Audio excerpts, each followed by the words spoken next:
The main jetty in Point Judith, Rhode Island, is long and narrow. Early enough on any weekday morning, it isn't uncommon to see a few people lined up along it, waving a final goodbye to the fishermen who are pulling out of port to sea. It is for luck that they do this. They stand there until the fishermen make their way past the last marker, past that last mark drifting completely out of sight. That is, except on the first Friday morning of any month, when Jesse O'Brien's lobster boat pulls out of that port.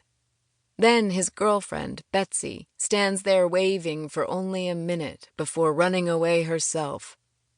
This way, Jesse is the one who ends up having to watch her leave him. From the back room of the small bait and tackle shop, I'd watched Betsy make her full-speed run off that jetty several times.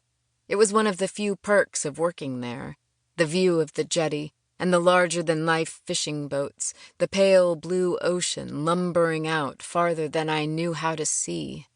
It was a perfect view, and it almost made up for what I could see from the shop's front room, the dusty roadside with its power lines and wind-blown debris, and the small highway motel that I had walked out of exactly 3 years before.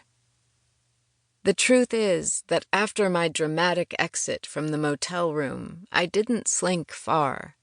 Just down the highway, 2 lefts, first onto South Pier Road, then Ocean Road, right into the main part of town, the pier, where I found a different motel room, which I paid for immediately through the next week, and took a shower and lay down on my back on the floor, trying to figure out what to do next. I had no idea what to do next. Eventually, though, I got off the floor and headed back outside and took a very long walk along the ocean and decided that if someone were going to pick a place to be self-stranded, this beach town wasn't a bad one to choose. Things seemed to just happen from there.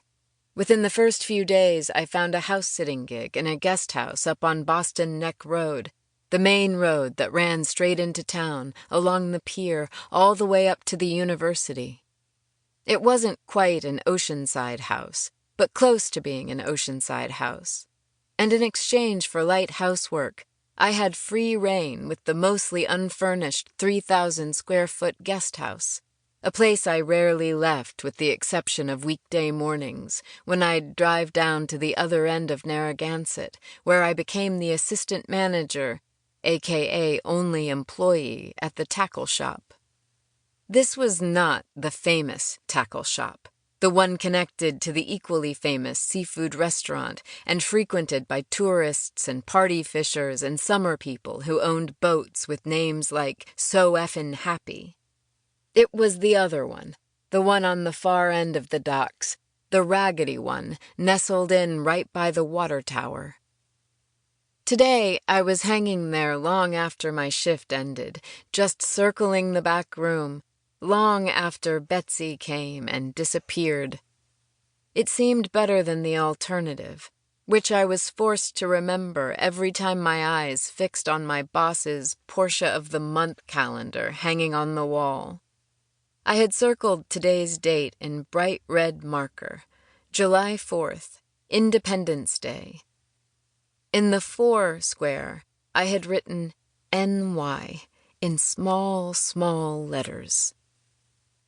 "Hey, Manhattan."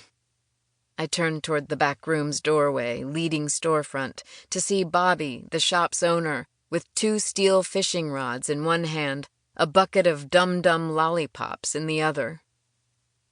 Bobby was 67, recently remarried to the same wife for the 3rd time, and regularly annoyed at everyone in the world except for me, even if he did still refer to me by the nickname, Manhattan, that he had coined my first day on the job.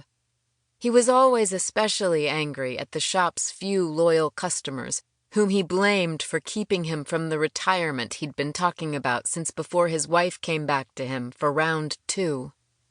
Weekly, he'd remind me to look for a new job. Daily, he'd say that we'd soon be closing down for good. "Aren't you supposed to be on your way home by now?" How could I answer?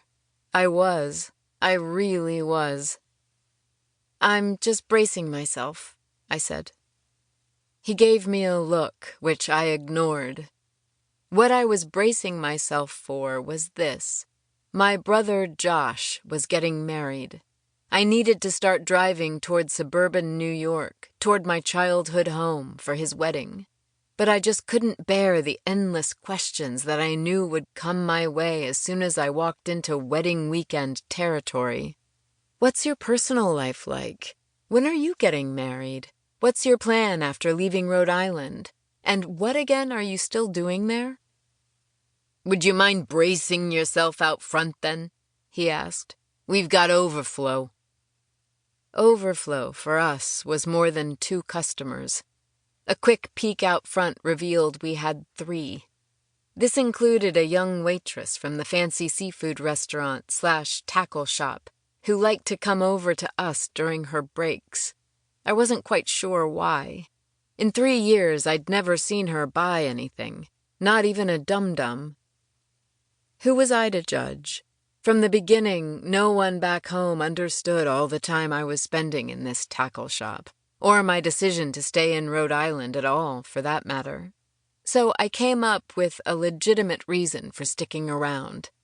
I decided to make a documentary about the wives of offshore fishermen. Where better to do that than in a fishing town? I thought it would be interesting to take a look at all these women who were constantly being left, who were needing to take care of everything alone again for 1, 2, 3 months at a time while their husbands were off at sea, who were ultimately in a constant state of waiting.